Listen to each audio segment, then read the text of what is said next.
It has been a while. Dark Knight had a surprisingly significant patch in 7.1, and the player numbers are way up. Compared to Savage, it's just not even close. We're now tripling the lowest played tanks, at least for the Futures Rewritten Ultimate, which was the main high-end content for this patch. So I want to get into why I think that is, as well as answer the question, is Dark Knight back? Is it in a good place now? And where I think the job is currently. So starting with the 7.1 patch itself, mitigation-wise, Dark Mind and Dark Missionary both now work on physical damage. It just takes whatever it normally gives, cuts it in half, and that is the amount that works on physical damage. So insane change for Dark Mind, especially just because of how powerful that cooldown is when it works, and now it just doesn't have any downside really. It's just always usable, which was the main complaint that people had. Broken cooldown now. Absolutely insane. Dark Missionary, you're never going to have those M1S situations where you're just not able to use the raid-wide cooldown for like 4 minutes or whatever it is. So that's pretty cool, I guess. They also reduced the level that you require Dark Missionary down to level 66, so it is usable in the level 70 ultimates. Fucking thank God. Such a good change. Holy shit. Can't say that enough. That is the best part of these patch notes. And then finally, on the defensive side, they actually put the heal on Carve and Spit. And not only that, they also buffed how strong the heal is from, I believe it was 200 potency, now up to 500. So pretty substantial change. Definitely something that Dark Knight players were complaining about was their own self-healing. Not being able to mitigate physical busters and having use cases for their mitigation where it's just feels useless. So all of those things were covered in the 7.1 patch. And then, weirdly, on top of that, they also buff Dark Knight's damage, which I thought was an interesting choice, considering they were pretty definitively the strongest tank coming out of Savage. Even though it took a lot of crit farming to get there, they just felt really strong in burst, and that's what they buffed. They buffed our Delirium combo, as well as just Blood Spiller in general, so kind of Dark Knight's bread and butter in terms of where its damage usually comes from, so surprised they went with this, but listen, I guess it's free damage. I definitely think maybe Warrior should have had something from this, but it was definitely odd that Dark Knight was the one to get number increases for damage, and the other tanks didn't, really, aside from Gunbreaker's whole changes, but I won't get into that. All of these mid changes are very good, very strong. The job feels stronger than really it ever has in all the time I've played it. It just feels broken, honestly.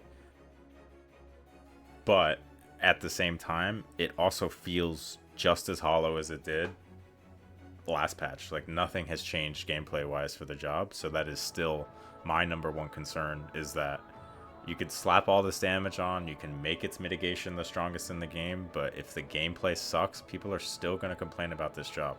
People are still going to think it's boring, and it's really not going to fix the core issue that it has. And I don't know if I trust their claim in 8.0 that it's going to be some radical changes, because it feels like they have no idea what to do. It feels like they're trying to compensate for the lack of gameplay changes. Take your broken stuff and stop complaining is what it feels like to me. And when you know it, it works. Dark Knight and Paladin are just eclipsing the other two tanks, and they were pretty definitively the best combo for that fight.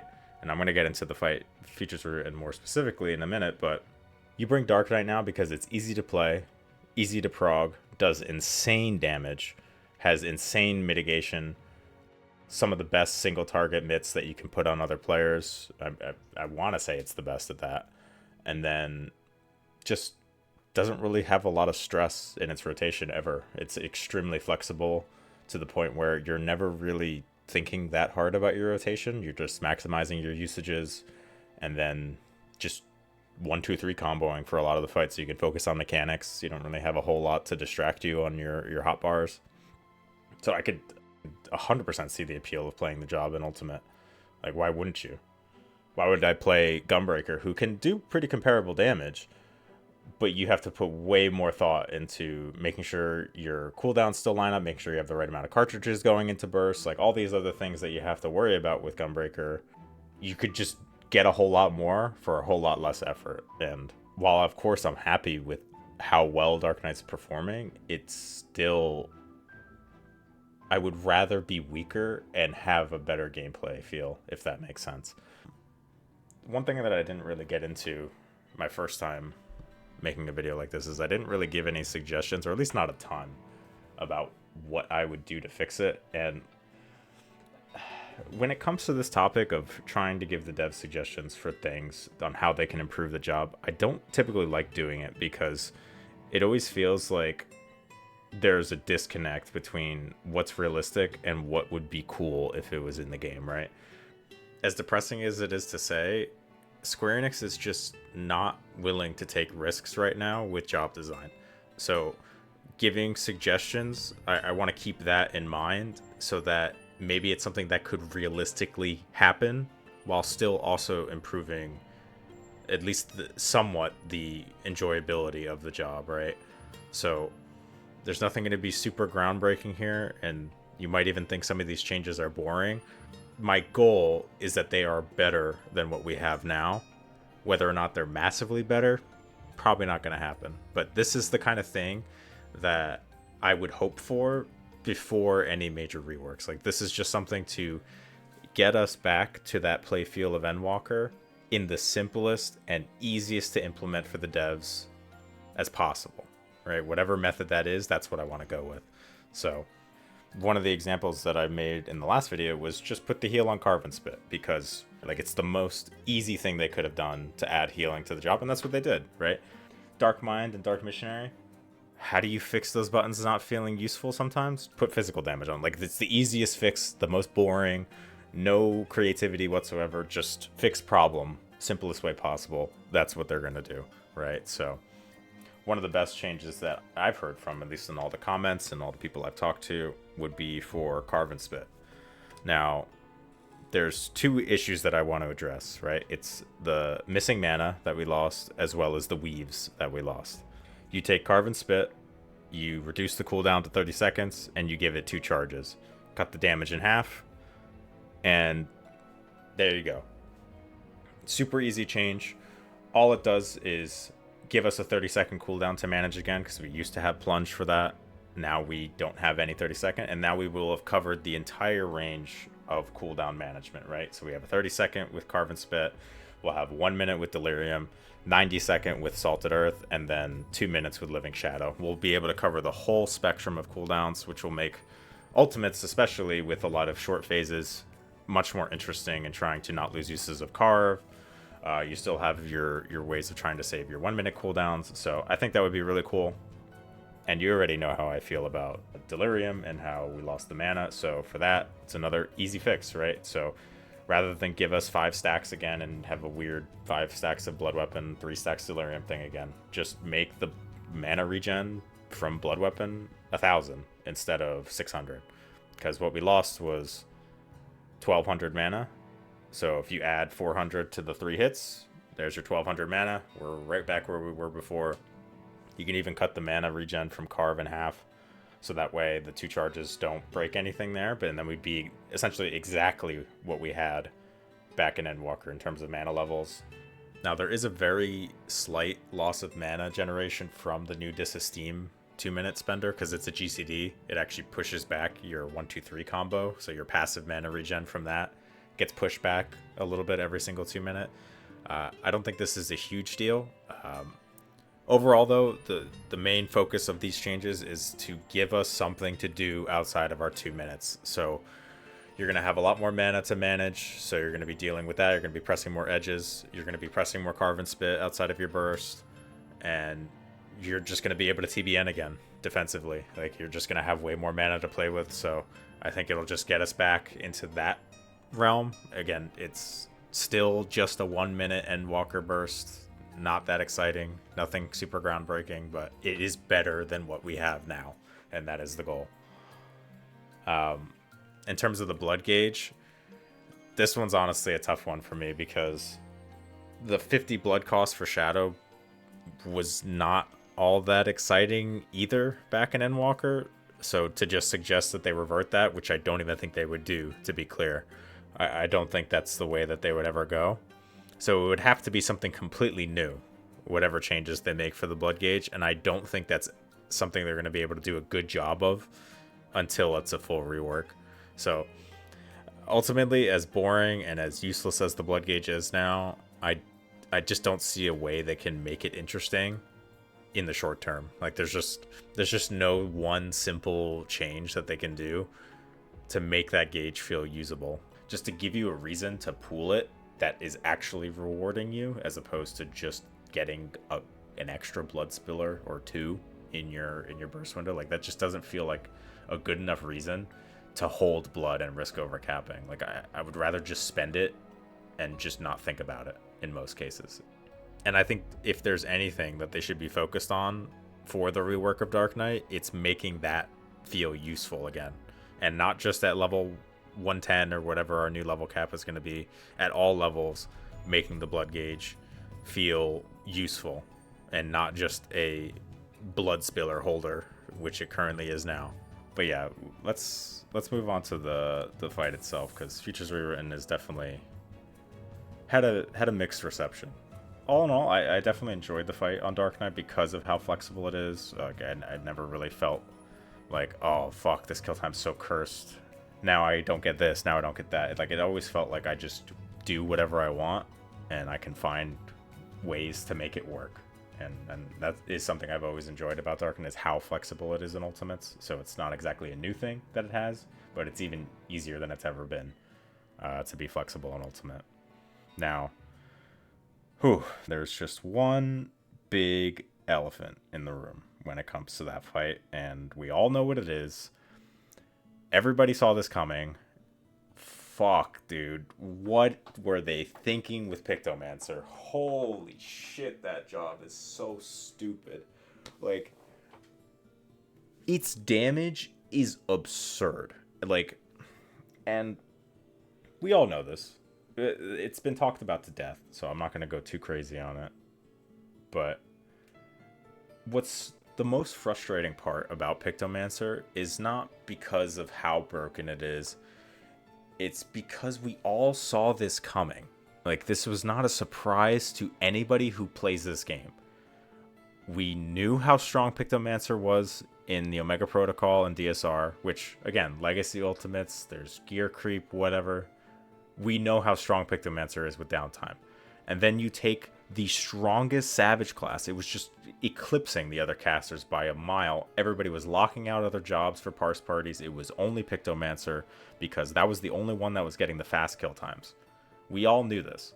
Everybody saw this coming. It was just going to get worse with downtime, and it was going to be disgusting. And wouldn't you know it, the only ones who didn't know somehow were the devs themselves.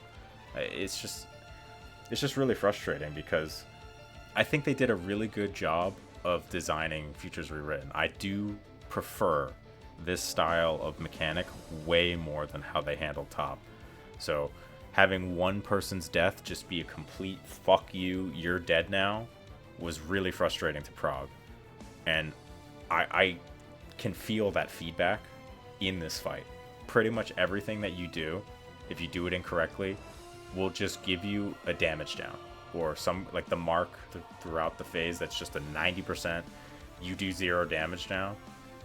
Like, those are fantastic, because it doesn't just outright kill you, it lets you keep going, see up until, or what should be the case, is that you get all these damage downs, you get to learn the mechanics, and then you die, because you don't have the damage to meet this check anymore. And that's how it should work.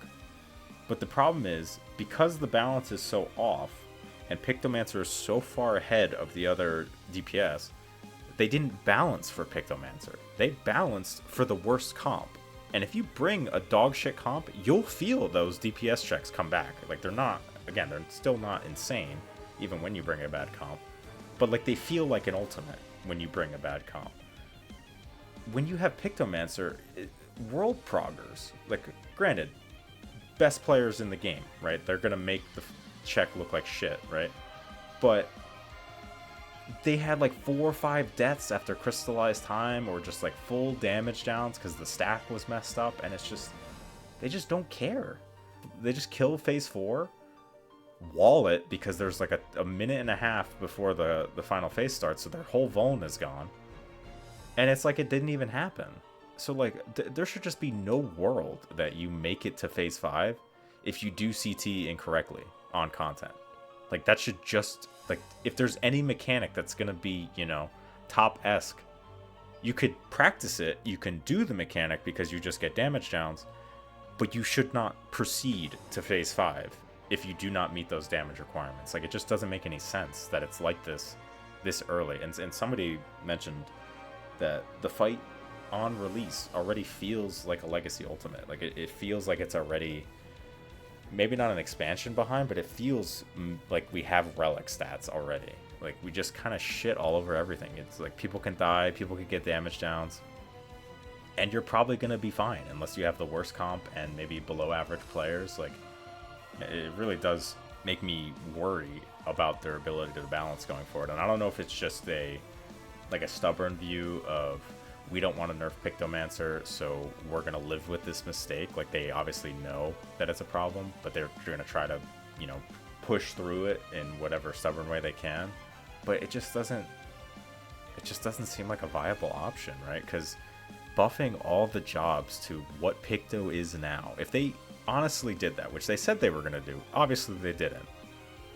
If they somehow fulfilled that promise, I don't think that would be good for the game. There's already issues with older content getting fucking steamrolled because of Pictomancer the way it is now. If there was 20 other Pictomancers running around, like, it's gonna destroy the older content in this game. So I really think they just should bite the bullet and rather than balancing, you know, the 20 some other jobs that you have, just balance the one that's the outlier, right? Like, that just makes sense. Just nerf Pictomancer, it'll be okay.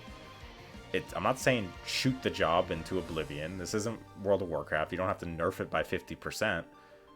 Just bring it in line with Black Mage, because I think a lot of people enjoy how Black Mage is playing now, or at least more before than it was on launch. But like, there's nothing wrong with Pictomancer gameplay wise. It's fine if it's stronger in Ultimate because of its design, but just bring the numbers down. Like, it's just blatantly overtuned. In terms of DPS, we all know it. Pictomancer is a huge problem. They have to do something about it. More back into my realm of expertise, the tank balance, I think, is okay.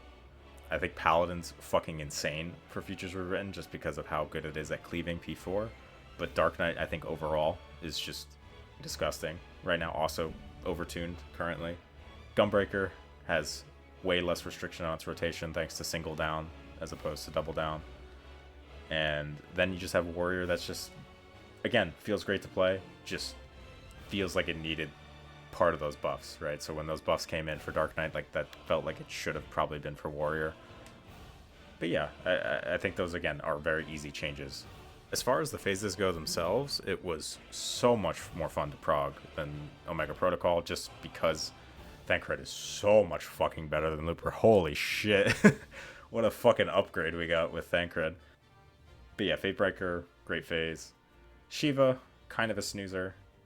I think Ice Phase somehow is just, I don't know how they managed to make a more boring phase than DSR Eyes phase, but they've done it. It is worse somehow. I would much rather be in DSR during that part of the fight, but it could be worse. I've found some ways to entertain myself by dashing to other people's crystals without getting hit by shit. That's kind of fun.